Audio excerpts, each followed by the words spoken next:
Welcome to ज्ञानार्जन site. Hello friends, मैं हूं गौरव मिश्रा और आप देख रहे हैं ज्ञानार्जन साइट। दोस्तों, अभी हम लोग बात कर रहे हैं करंट अफेयर सेक्शन में, जिसमें हम लोग 5 और 6 अप्रैल 2020 से जुड़े हुए सभी महत्वपूर्ण घटनाओं पर बात करेंगे। दोस्तों, अगर वीडियो अच्छा लगे, जानकारी उपयोगी लगे, तो वीडियो को लाइक और शेयर अवश्य करें, ताकि इससे अन्य छात्र भी लाभान्वित हो सकें। तो चलिए देखते हैं 5 और 6 अप्रैल 2020 से जुड़े हुए महत्वपूर्ण तथ्यों को, जिसमें हम लोगों का पहला टॉपिक होता है राज्य के नियम और योजना से संबंधित। इसका पहला मुख्य बिंदु है तेलंगाना में लोगों को सैनिटाइज करने के लिए लगाई गई वी सेप ट्यूनल। इस सैनिटाइजिंग ट्यूनल को राज्य के पुलिस महानिदेशक कार्यालय में लगाया गया है, स्थापित किया गया है। इसमें स्प्रे के रूप में पानी में घुलनशील बहुलक और आयोडीन का संयोजन शामिल होता है, और जिसे मतलब यह सार्स और इबोला जैसे वायरस जो है उसको उसके खिलाफ जो है प्रभावी कार्य यह करता है। तेलंगाना के वर्तमान मुख्यमंत्री हैं के चंद्रशेखर राव और यहाँ के राज्यपाल हैं तमिलिसाई सौंदरराजन। तो चलिए अब आगे बढ़ते हैं और केंद्र से संबंधित नियम और योजनाओं को जानते हैं, जिसमें कैबिनेट ने भारतीय संसद ने राष्ट्रपति और सांसदों के वेतन में 30% की कटौती को दी है मंजूरी। MPLAD निधि भी 2 साल के लिए की गई निलंबित।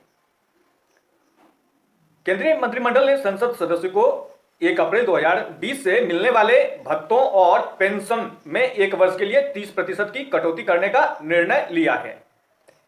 यह संसद सदस्य वेतन भत्ते और पेंशन अधिनियम 1954 के अकॉर्डिंग किया गया है। इसमें संशोधन जो है वो किया गया है। अगला मुख्य बिंदु है कोविड-19 के प्रसार को कम करने के लिए भारत सरकार ने 5 अनुसंधान परियोजनाएं शुरू की है। तो अब क्या सब है, किस प्रकार की परियोजना है, चलिए उसका संक्षिप्त विवरण हम लोग देखते हैं। पहला प्रोजेक्ट जो है, इसमें वायरस के लिए मोटा वोलाइट बायोमार्कर सिग्नेचर की खोज की जाएगी। यह मार्कर कोशिकाओं की गतिविधियों या वायरस में संक्रमित जीव को पकड़ने में मदद करेगी। दूसरी परियोजना जो है, इसमें विषाणु नाशक कोटिंग को विकसित किया जाएगा, जिसका उपयोग सर्जिकल मास्क में किया जाएगा। तीसरा परियोजना जो है, इसमें इन्फ्लुएंजा वायरस से होने वाले संक्रमण के प्रसार को रोकने के लिए एंटीवायरल सतही कोटिंग विकसित की जाएगी, तीसरे परियोजना के अंतर्गत। चौथी परियोजना में एक ऐसी सामग्री बनाने से है। चौथी परियोजना का जो आशय है, उसका जो ऑब्जेक्टिव है वो ये है कि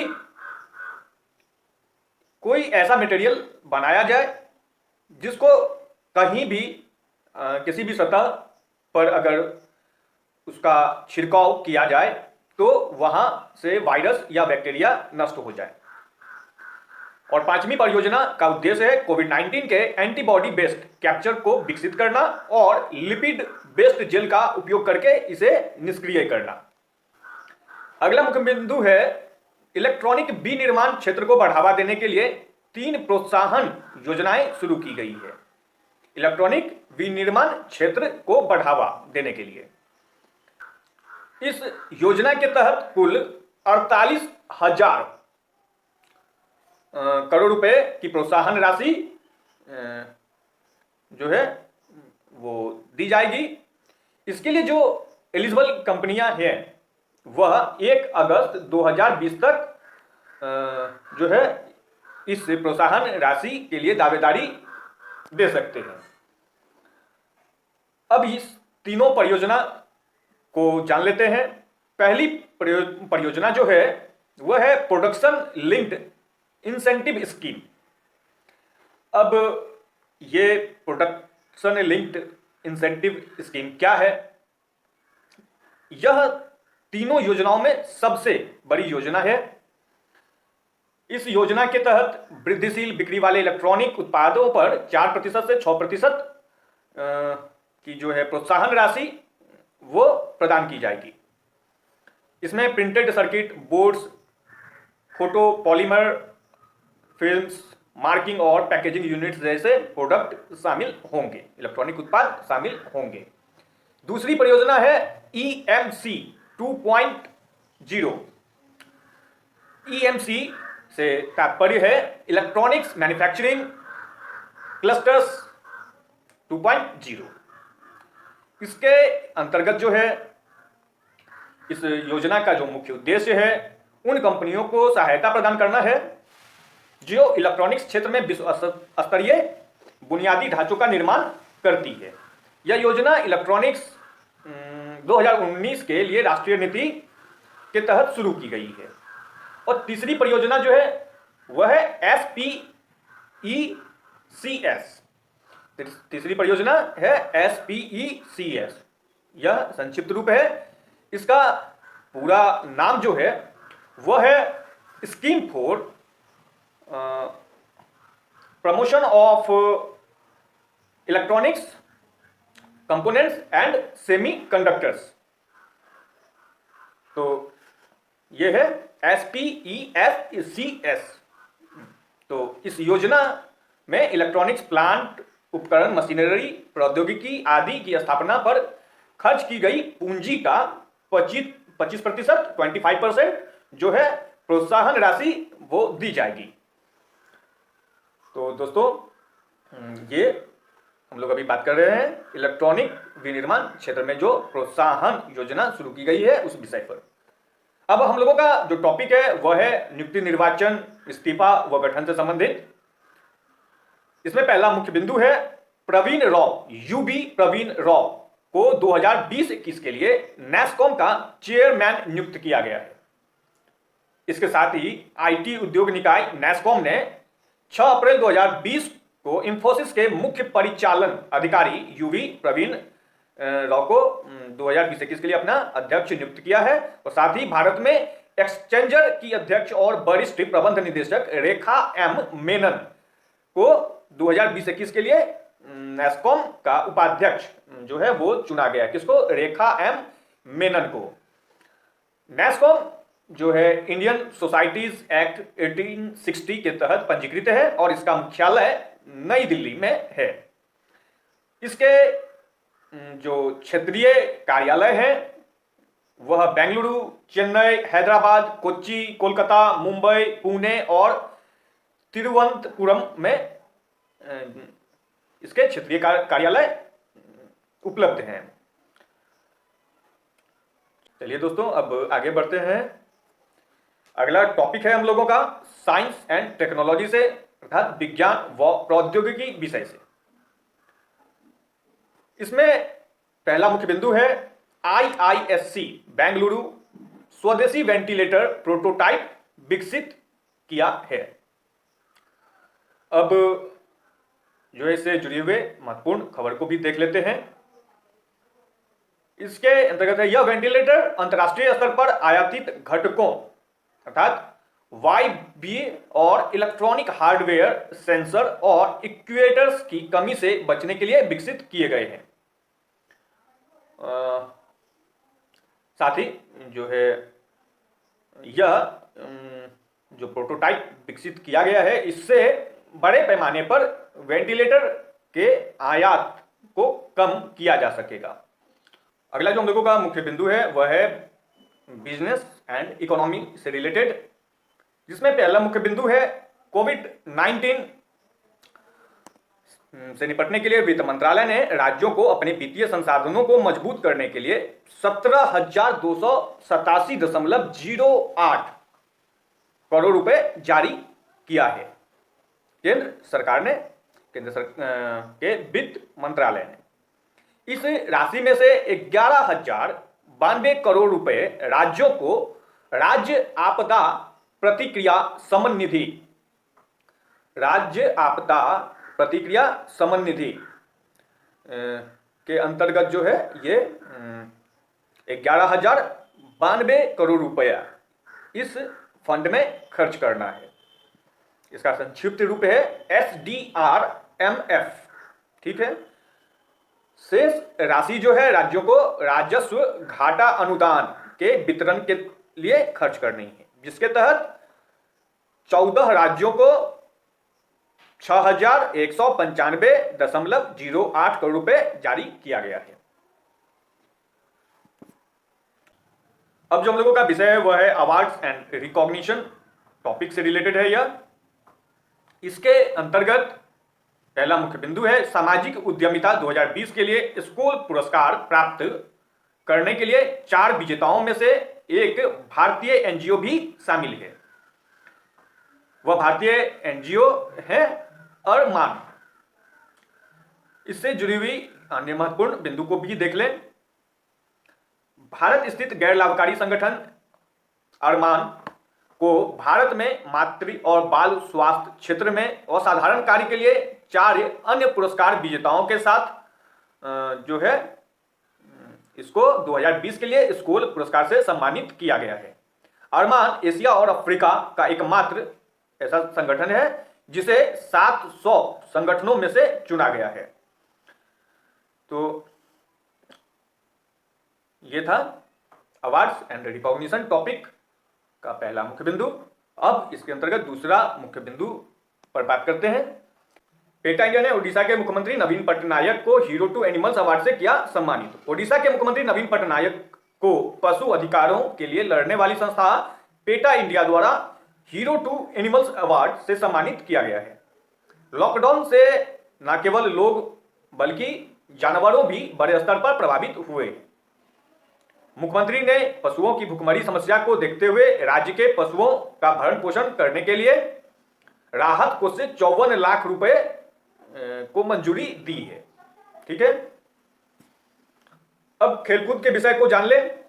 दिवंगत कोबे ब्रायंट शामिल होंगे Naismith memorial basketball hall of fame में। कोबे ब्रायंट को जो है Naismith memorial basketball hall of fame में एक सदस्य के रूप में चुना गया है। उन्हें उनकी पात्रता के पहले वर्ष में हॉल ऑफ फेम के सदस्य के रूप में चुना गया है। कोबे ब्रायंट 18 बार NBA ऑल स्टार अब 9 सदस्यीय वर्ग का हिस्सा बन गए हैं।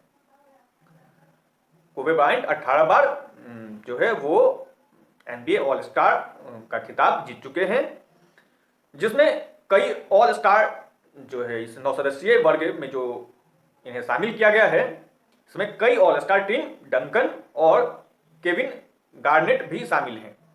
इनके अलावा और जो है 6 सदस्य इस हॉल ऑफ फेम में शामिल हैं। अगला मुख्य बिंदु है नवंबर 2021 में चीन में किया जाएगा एशियाई युवा खेलों का आयोजन। ओलंपिक काउंसिल ऑफ एशिया ने घोषणा की कि तीसरे एशियाई युवा खेलों का आयोजन नवंबर 2021 में चीन में किया जाएगा। इसमें rock climbing, athletics, gymnastic, aquatics, boat racing जैसे लगभग 18 ओलंपिक खेलों को शामिल किया गया है। पहली बार एशियाई युवा खेल 2011 में आयोजित किया गया था, जो सिंगापुर में आयोजित किया गया था। उसके बाद फिर 2013 में यह चीन में आयोजित किया गया था। अब हम लोग आते हैं इंपॉर्टेंट डेज पर, महत्वपूर्ण तिथि व दिवस के विषय पर। इसके अंतर्गत पहला मुख्य बिंदु है राष्ट्रीय समुद्री दिवस 5 अप्रैल को मनाया गया। भारत में प्रत्येक वर्ष 5 अप्रैल को राष्ट्रीय समुद्री दिवस मनाया जाता है। यह दिवस जो है वह मुख्य रूप से जब पहली बार 5 अप्रैल 1919 को Scindia steam navigation company limited के द्वारा अपना पहला स्टीमशिप SS लॉयल्टी को अंतर्राष्ट्रीय समुद्री सीमा में उतारा गया, जो मुंबई से लंदन के लिए रवाना हुई थी।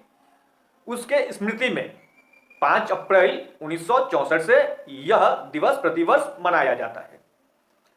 विश्व समुद्री दिवस हर साल सितंबर के अंतिम गुरुवार को मनाया जाता है। 5 अप्रैल को क्या मनाया जाता है? भारतीय समुद्री दिवस, राष्ट्रीय समुद्री दिवस। लेकिन अंतर्राष्ट्रीय समुद्री दिवस जो है वह सितंबर के अंतिम गुरुवार को मनाया जाता है, जो 2020 में अर्थात इस वर्ष जो है वह 24 सितंबर को मनाया जाएगा।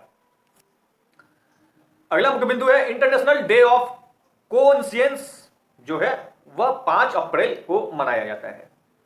यह कॉन्शियंस डे क्या है, चलिए इसको जान लेते हैं।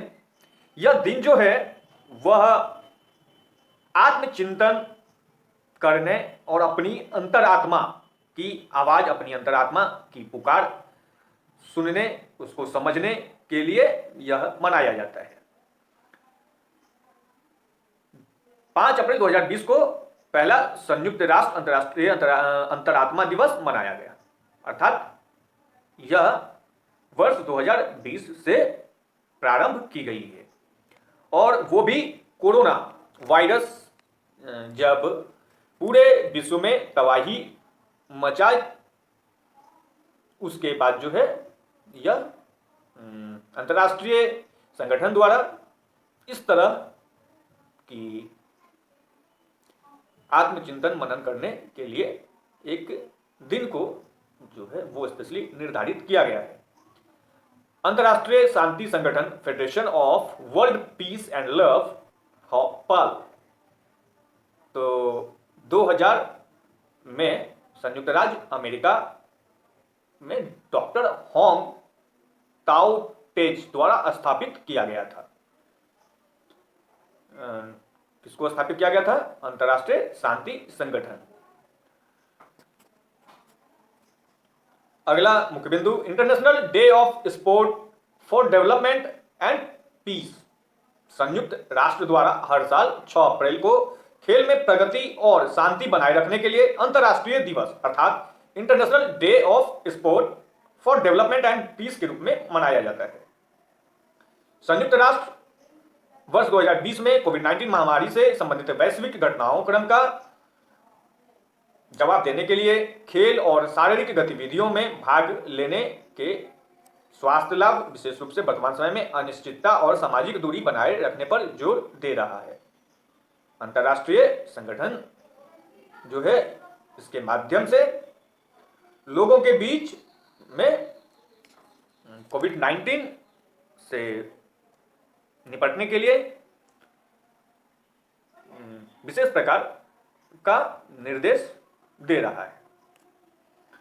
अब आते हैं ऑबिटरीज टॉपिक के अंतर्गत। एमी पुरस्कार विजेता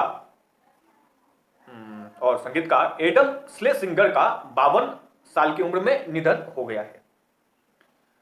एमी पुरस्कार विजेता एडम लियोन स्लेसिंगर एक अमेरिकी गायक, गीतकार, रिकॉर्ड निर्माता हैं, जिनका 52 वर्ष की आयु में फॉक सिटी, न्यूयॉर्क, यूएसए में कोरोना वायरस के कारण निधन हो गया है। वह 2000 ईस्वी के पॉप रॉक बैंड विन का फाउंडेशन के सह संस्थापक थे और पॉप रॉक बैंड की 2003 की हिट स्टेसिस मॉम के सह लेखक भी थे। उन्होंने इसका लेखन भी किया था। अब हम लोग विविध घटनाओं पर बात कर लें। इसके अंतर्गत जो पहला मुख्य बिंदु है वह है आईएस एसोसिएशन ने कोरोना वायरस से लड़ने के लिए करुणा नाम से एक पहल की शुरुआत की है। हाल ही में सिविल सेवकों के संघ ने करुणा नामक एक पहल की शुरुआत की है। करुणा एक संक्षिप्त रूप है किसका? तो civil services association reach to support natural disaster. तो चलिए अब आगे बढ़ते हुए इससे जुड़े हुए अन्य महत्वपूर्ण बिंदु को भी देख लें।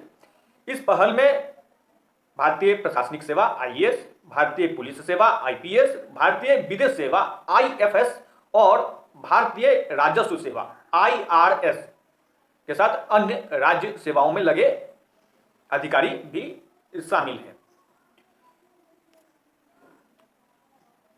पीआईबी ने कोविड-19 तथ्य जांच इकाई की स्थापना की, अर्थात इसके लिए वह दैनिक बुलेटिन शुरू किया है। कोविड-19 महामारी से संबंधित फर्जी तथ्यों और समाचारों के प्रसार को रोकने के लिए सूचना और प्रसारण मंत्रालय के तहत जो है प्रेस सूचना ब्यूरो पीआईबी में एक कोविड-19 तथ्य जांच इकाई एफसीयू का गठन किया गया है। इस यूनिट का नेतृत्व पीआईबी के महानिदेशक नितिन वाकनकर करते हैं। तो अब अगले मुख्य बिंदु की ओर चले। आईएएफ ने ऑपरेशन संजीवनी के तहत मालदीव को 6.2 टन जो है वह आवश्यक दवाइयां पहुंचाई है। भारतीय वायुसेना आईएएफ जो है अभी जब पूरे विश्व में कोरोना से सभी लोग सभी देश त्रस्त है, उस हालात में सक्षम देशों को भी भारत मदद करने के लिए आगे आ रहा है। भारतीय वायुसेना का मुख्यालय कहाँ है? तो नई दिल्ली है। और इसके वर्तमान सेनाध्यक्ष कौन है? तो राकेश कुमार सिंह भदौरिया। मालदीव की राजधानी माले है और यहां की मुद्रा है मालदीवियन रुपया। मालदीव के वर्तमान राष्ट्रपति हैं इब्राहिम मोहम्मद सोलिह। अब हम लोग अपनी इस वीडियो के आखिरी महत्वपूर्ण टॉपिक पर बात करेंगे। वह टॉपिक है कि अमेरिकी बाघ नाडिया जो 4 साल की थी, वह विश्व में पहली ऐसी जानवर है जिसे कोरोना पॉजिटिव पाया गया था। इसके बाद ही जो है यह तथ्य सामने आया था कि कोरोना वायरस जो है वह जानवरों में भी फैल रहा है। कोविड-19 से संक्रमित पाया गया था। इसके बाद अमेरिका के सेंट्रल जू अथॉरिटी ने सभी चिड़ियाघरों को हाई अलर्ट पर रहने का आदेश दे दिया। तो दोस्तों ये था 5 और 6 अप्रैल से जुड़े हुए महत्वपूर्ण विषय।